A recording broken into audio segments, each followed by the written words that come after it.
한국 사회와 이민 세 번째 시간입니다. 세 번째 시간은 이민자의 유형과 단계 또는 이민의 유형과 단계입니다. 이민자의 유형은 원인과 동기를 기준으로 나눌 수 있겠죠. 원인을 기준으로 나눈다면 강제 이민과 자발적 이민으로 나눌 수 있는데요. 강제 이민자 또는 자발적 이민자라고 하면 어떤 예가 떠오르시나요? 한번 생각해 보세요. 동기를 기준으로 나눌 때에는 경제적 이민, 정치적 이민, 종교적 이민, 사회적 이민, 문화적 이민으로 나눌 수도 있습니다.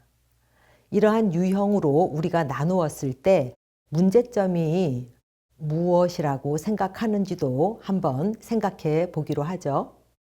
원인으로 나누었을 때 강제 이민 하면 누가 떠오르시나요?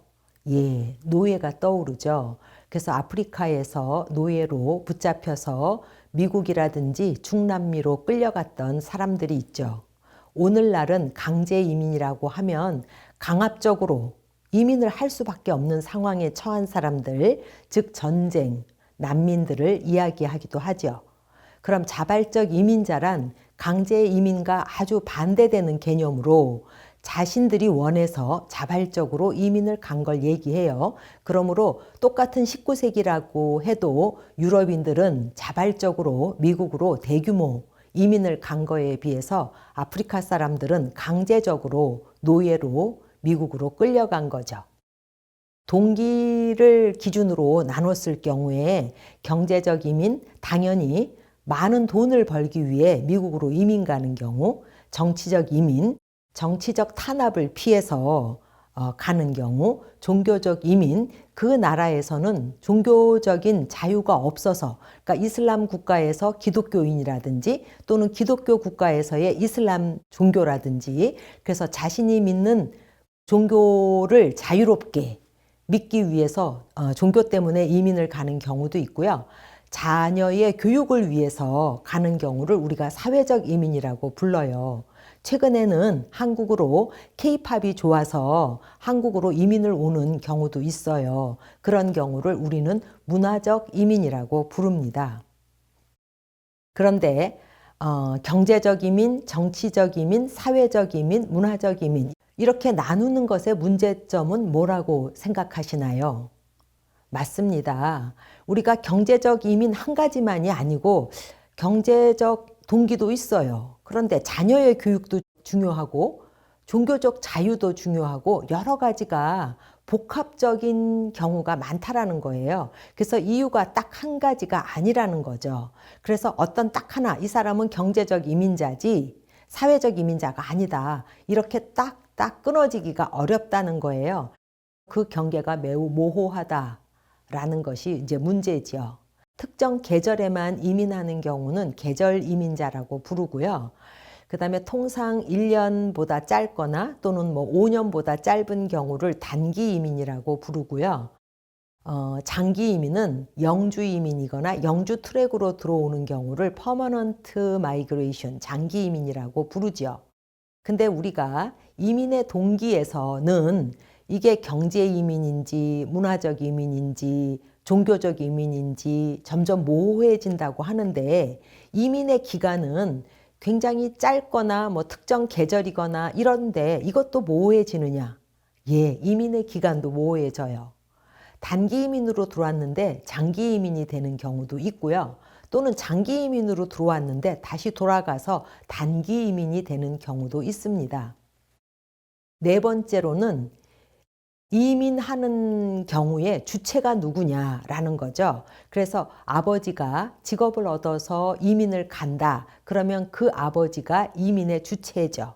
그러므로 메인 마이그런트예요. 그런데 그 아버지의 배우자, 그 다음에 그 아버지의 자녀들은 따라가는 사람이므로 따라가는 자, 또는 영어로는 타이드 무버라고 불러요. 그런데 이런 그 이민의 주체가 누구냐라는 개념과 관련돼서 이민의 선별성, 즉 셀렉티비티 개념이 또 나오게 돼요. 예를 들면 우리나라에서 미국으로 이민을 갔다라고 하면 모든 사람이 랜덤하게 이민을 가나요? 만약 모든 사람이 랜덤하게 이민을 간다면 이민의 선별성이 없다고 얘기할 수 있어요. 셀렉티비티가 없어요. 그런데 사실 이민에는 어느 정도의 선별성이 있어요. 예를 든다면 한국에서 주로 미국으로 이민을 갔다라고 하면 예전에는 주로 남자들이 먼저 가요. 예. 그래서 성별의 셀렉티비티가 있는 거죠. 여자보다는 남자. 연령에도 셀렉티비티가 있어요. 주로 이주를 간다. 그러면 젊은 나이에 일할 수 있는 나이에 사람들이 먼저 가겠죠. 그러니까 노인이나 애는 나중에 뒤따라 가겠죠. 계층은 어떻게 생각하세요? 국경이 바뀌는 문제이기 때문에 한국에서 미국으로 이민을 가기 때문에 아주 가난한 경우에는 이민을 가기가 어려워요. 그래서 보통 어느 정도의 중류층이 먼저 이민을 가고 하류층은 나중에 가거나 또는 상류층은 뭐 갈 필요가 없겠죠. 그래서 계층으로도 이민의 선별성이 있는 거죠. 그런데 이러한 과거의 이민의 선별성이 오늘날로 오면서 바뀌었어요. 어떻게 바뀌었냐면 예전에는 주로 남자가 이민을 갔는데 최근으로 오면 여자가 먼저 이민을 가는 경우도 많아진다는 거죠. 연령도 예전에는 주로 젊은 층이 생산 연령 인구가 일하기 위해서 갔는데 최근에는 은퇴 이민이라는 말도 나와요. 그러니까 고령자가 자기의 연금을 더 효율적으로 쓰기 위해서 이민을 가는 거죠. 계층에 있어서도 약간의 변화가 생기고요. 그래서 이제 좀 이따 나중에 남자가 주로 이민 가는 것이 아니고 여자가 주체적으로 이민을 가는 경우를 우리가 이주의 여성화라고 부르기도 해요. 법적인 체류 권류에 따라서 이민을 구분하기도 하는데요. 이런 경우를 합법 이민자 또는 불법 이민자라고 나눌 수 있죠. 그런데 합법 이민자는 문제가 없지만 우리가 불법 이민자라고 만약 부르면 이 사람이 불법이라니? 그럼 무슨 뭐 살인을 했나? 이렇게 큰 불법 그러면 굉장히 막 법을 엄하게 어긴 것처럼 그 단어가 너무 강하지요. 그래서 우리가 불법이라는 말을 쓰지 않고 그러니까 예전에는 일리갈 마이그런츠라는 말도 썼긴 했지만 최근으로 올수록 일리갈 마이그런츠라는 말보다는 undocumented migrants 그러니까 미등록 이민자 또는 irregular migrants, non-compliant migrants 뭐 이렇게 자막으로 나오듯이 여러 종류의 미등록 이민자를 지칭하는 용어들이 굉장히 많습니다. 그러니까 우리가 어떤 용어에 있어서도 굉장히 좀 센시티브해지는 거죠. 이건 좋은 현상이라고 볼 수 있습니다. 이민과 관련된 개념 중에 외국인이냐 내국인이냐라는 개념 또는 이민자냐 국민이라는 개념도 그냥 외국인, 내국인, 이민자, 국민 이렇게 심플하지는 않아요. 최근으로 올수록 영주권자라는 말도 들어보셨죠. 또 영주권을 어느 정도 가진 이후에 귀화 시험을 봐서 귀화자가 되기도 해요. 그럼 우리나라로 한번 생각해 볼까요? 한국에는 한국 국적을 가진 한국민이 있어요. 그러면 그 사람은 내국인이죠. 그런데 또 한국 국적을 가지지 않은 베트남 이민자가 있어요. 외국인이죠. 그런데 또 그 사이에 베트남 사람이 또는 중국 사람이 한국에서 영주권을 받았어요. 그러면 영주권자예요. 근데 또 그 사람이 귀화 시험을 통과해서 한국 귀화자가 됐어요. 그럼 우리 국민이 된 거죠. 그러니까 영주권자 또 그 다음에는 귀화자 이렇게 넘어가죠. 그럼 우리가 한국 사람이 미국으로 간 경우를 예를 들면 미국에 있는 해외 한인 미국 한인이 있죠. 그럼 해외 한인이란 재외 국민이 있고 외국적 동포, 이 둘을 합한 개념이에요. 그럼 재외 국민은 뭐냐면 미국에 갔지만 한국 국적을 가지고 있는 사람들이고요. 외국적 동포는 미국 국적을 가진 동포를 얘기해요. 그러니까 한국계 미국 국적자를 얘기하겠죠. 또 그 도중에 어떤 사람이 있냐면 우리나라에 아까 중국인이라든지 베트남 영주권자인 사람이 있듯이 한국 국민이 미국에 가서 영주권을 받고, 그러니까 미국 시민권은 아니에요. 근데 미국 영주권을 받은 경우가 있죠. 그 경우를 우리는 에스니즌이라고 불러요. 그래서 여러분은 영주권자, 영어로 데니즌이라는 개념과 에스니즌, 해외에 있는 우리나라 국적이지만 그 나라의 영주권을 가진 자, 에스니즌이라는 개념도 구분하시면 좋아요. 이민의 단계는 보통 나라에서 우리나라 센서스에서도 출생한 곳이 어딥니까? 5년 전에 거주지, 1년 전에 거주지, 그리고 현재 거주지 이렇게 다양하게 물어요. 많은 나라에서 센서스를 할 때 태어난 곳, 그 다음에 몇 년 전에 거주지, 1년 전에 거주지, 현재의 거주지 이렇게 나누어서 물어요. 이렇게 묻는 이유는 이민의 단계를 파악하기 위해서예요. 예를 들면 우리가 한국과 일본과 미국이라고 생각할까요? 네. 한국에서 태어난 사람이 있는데 5년 전에도 한국에 있었고 1년 전에도 한국에 있었고 지금도 한국에 있어요. 그러면 이 사람은 비이민인 거죠. 평생 비이민, 한 번도 이민을 나간 적이 없는 경우예요. 근데 어떤 사람이 한국에 있었어요. 그런데 1년 전에 예를 들면 미국으로 갔어요. 그래서 현재에도 미국에 있어요. 그러면 한 번만 한국에서 미국으로 간 거죠. 그러므로 이럴 때는 1차 이민이라고 불러요. 물론 시기가 1년 전에 미국으로 갔던지 5년 전에 미국으로 갔던지 그 시기는 중요하지 않지만 한 번만 간 경우를 우리가 1차라고 부르고요. 어떤 사람이 예를 들어서 한국에 있다가 일본을 갔다가 그 다음에 미국을 갔다. 그러면 두 군데를 갔으니까 2차 이민이라고 부를 수 있겠죠. 근데 한국 사람이 미국을 갔어요. 그래서 미국에서 한 몇 년, 뭐 10년 또는 뭐 20년 살다가 다시 한국으로 왔어요. 우리가 아까 은퇴 이민이라고 부르기도 했었죠. 네. 은퇴를 하신 후에 돌아오셨다. 그러면 은퇴 이민이고요.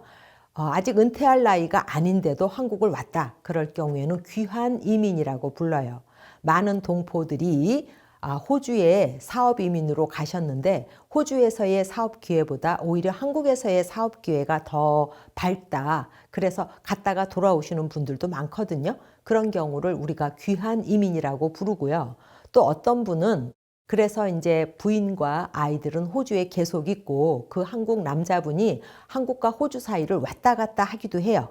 또는 가족 전체가 한국과 호주를 왔다 갔다 하세요. 그러니까 한국과 호주 왔다 갔다 할 경우에는 순환 이민이라고 불러요. Circular Migration인 거죠. 그런데 이제 우리가 이렇게 뭐 2차 이민, 3차 이민이 됐을 때 단계 이민이라고 부르려면 예를 들면 이거는 이제 국내 이주에서 더 많이 쓰이는 개념이기는 한데요. 굉장히 이제 깡촌에서 굉장히 먼 어떤 거기에서 있다가 읍으로 나왔다. 그 다음에 읍으로 나왔다가 조금 더 큰 도시로 갔다. 큰 도시에도 이제 살만하다 해서 서울까지 왔다라고 하면 그 점점점 큰 도시로 나아가는 거잖아요. 이런 경우를 단계 이민이라고 해요. 이제 국제 이민에서 단계 이민이 되려면 한국인이 뉴질랜드로 이민을 가셨어요. 근데 뉴질랜드에서의 사업 기회가 별로 없어요. 인구가 적어서. 그래서 결국 호주로 옮기세요. 그런 경우도 우리가 단계 이민, 그러니까 점점 복잡한 데로, 더 큰 데로 가는 경우를 단계 이민이라고 부르겠죠. 약간 연관된 개념이긴 한데 체인 마이그레이션, 연쇄 이민이라는 말도 있어요. 그러면 연쇄 이민은 뭐죠? 체인이 뭔가요? 둥그런 고리죠. 그러니까 둥그런 고리가 고리 이제 껴가는 거죠. 그러므로 누가 있어서 그쪽으로 끌려가듯이 체인 마이그레이션이에요. 그러므로 한국 사람이 미국을 가는데 미국에서도 어디로 가느냐고요. 우리 시카고로 갈지 애틀란타로 갈지 LA로 갈지 내 친척이 지금 애틀란타에 많이 있다. 그래서 내 친척이 있는 곳으로 가요. 난 LA를 가고 싶은데 친척이 있어서 친척한테 처음에 정착할 때 좀 도움을 받고자 또는 정보를 얻고자 친척이 있는 곳으로 가는 경우를 연쇄 이민이라고 불러요. 그래서 한국인이건 또는 많은 사람들이 낯선 다른 나라로 이주할 때 단계 이민이 되거나 연쇄 이민이 되는 경우가 많지요.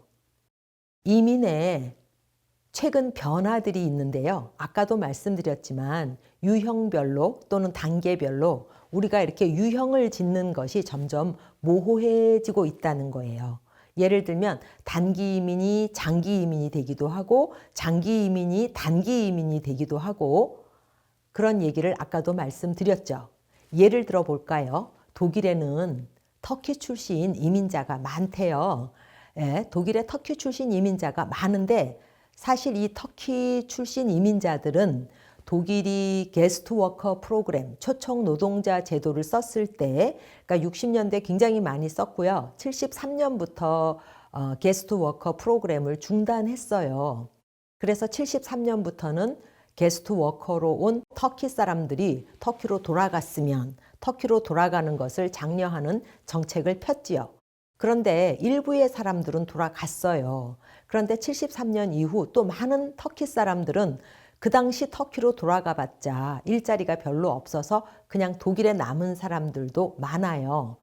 그러면 이제 독일에 그냥 남았다라고 칩시다. 그 사람들이 80년대를 지나면서 90년대를 지나면서 이미 독일에 산 지 10년, 20년이 됐으니까 가족과 떨어져서 계속 산다는 거는 말이 안 되잖아요. 그러니까 독일도 인권 국가니까 독일의 법원에서 독일에 세금을 내고 이렇게 오랫동안 합법적으로 거주하는 경우에는 가족들을 초청할 권리가 있다. 그래서 가족 재결합을 허락하게 돼요.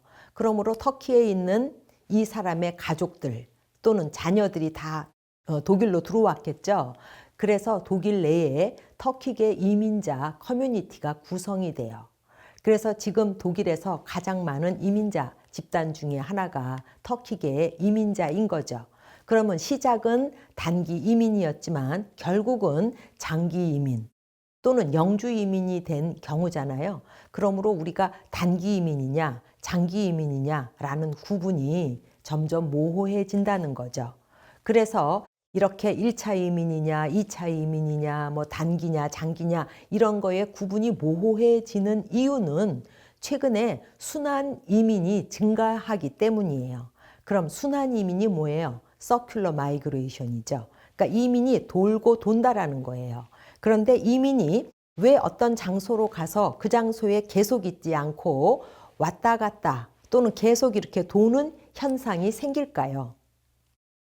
여러분들이 옛날이 어느 정도 옛날이냐? 적어도 뭐 한 60년대 또는 뭐 80년대와 오늘날 2000년대라고 생각해 볼까요? 나누어서 비교해 보셔도 돼요. 예전에는 한국 사람이 미국으로 이민을 갔다라고 하면 집도 다 팔고 갔어요. 또는 다시는 한국에 못 돌아올 것처럼 막 가족들하고 헤어지고 또는 친척들하고 헤어지고 미국으로 갔어요.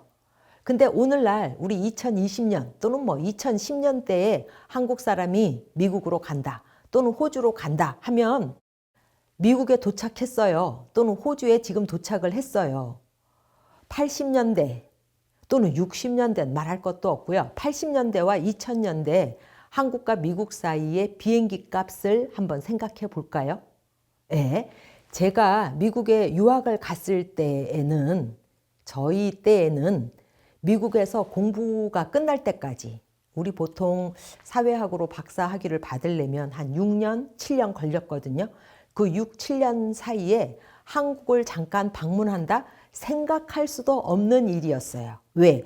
그 당시 한국인의 소득 수준으로는 한국과 미국 사이를 왕복하는 비행기 값이 굉장히 크다라고 생각을 했어요. 네, 저는 80년대에 미국에 있었는데요. 그 당시에는 통신도 여러분 스마트폰을 언제부터 쓰고 계세요? 여러분이 지금 손에 꼭 쥐고 계시는 그 스마트폰 언제부터 쓰셨나요? 예, 제가 80년대에 미국에서 공부할 때는 스마트폰 당연히 없었죠. 그때 인터넷도 없었어요. 처음에 공부할 때 부모님께 편지를 보냈어요. 이메일도 당연히 없었죠. 예. 그래서 어머님께 편지를 보내요. 가는데 일주일. 어머님이 보시고 그 편지에 답장을 써서 저한테 오는데 일주일. 예. 굉장히 멀어요. 예. 근데 2000년대 지금 우리의 아이들 미국에서 공부하는 경우도 있죠. 예. 많은 분들이 미국에 자녀가 있는 경우 방학 때마다 아이들이 들어온다고 해요. 왜? 지금 현재 한국인이 가지고 있는 소득에 비해서 한국하고 미국 사이를 왔다 갔다 하는 그 비행기 값이 그렇게 어마어마하게 비싸다고 생각되지 않는 거죠. 플러스 요새는 저가 항공기도 많이 생겼어요. 요즘 우리 아이들이 인터넷으로 막 두들기며 굉장히 싼 저가 항공으로도 한국과 미국을 왔다 갔다 하고요. 예전에 미국에 가신 분들 편지, 국제전화도 있었어요. 그런데 가격이 엄청 비싸서 저도 미국에서 공부하면서 부모님께 전화를 드리면 부모님 받자마자 전화요금 비싸다, 빨리 끊어라 이 말씀밖에 안 하셨거든요. 지금 우리 국제전화 어떤가요? 그냥 무료로 쓰잖아요. 전화만 무료로 하나요? 화면으로 화상통화도 거의 무료로 하잖아요. 이런 교통, 통신의 변화, 저렴화, 그 다음에 전 지구적인 어떤 세계화 이런 걸로 미국에 계신 분들이 계속 한국 뉴스를 볼 수 있어요. 한국에 계신 가족과 화상통화를 계속 할 수 있어요. 미국에 계시지만 한국의 사정에 훤해요. 그러므로 왔다 갔다 하실 수가 있는 거죠. 그러므로 이렇게 구분이 모호해지는 뒤에는 교통과 통신, 기술의 발달 모든 것도 있지만 또 이것이 다시 유입국, 송출국 그리고 이민자한테 어떤 영향을 미치고 있는지 한번 생각해 보세요. 단기 이민, 장기 이민의 구분이 오늘날 점차 모호해진다고 말씀드렸죠.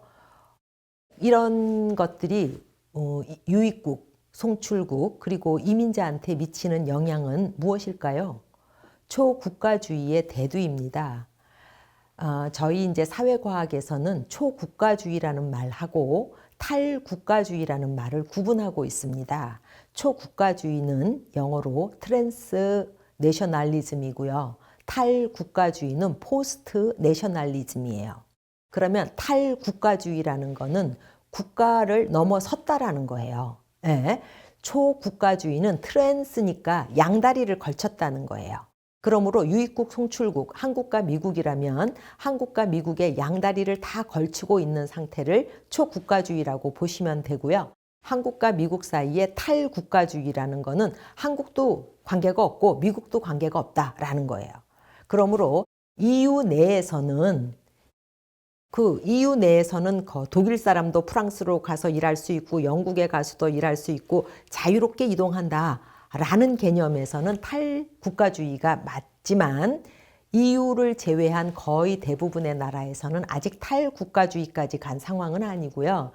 미국과 영국에 또는 미국과 한국에 양다리를 걸치고 있는 초국가주의적 이민자들이 많아졌다라는 거죠.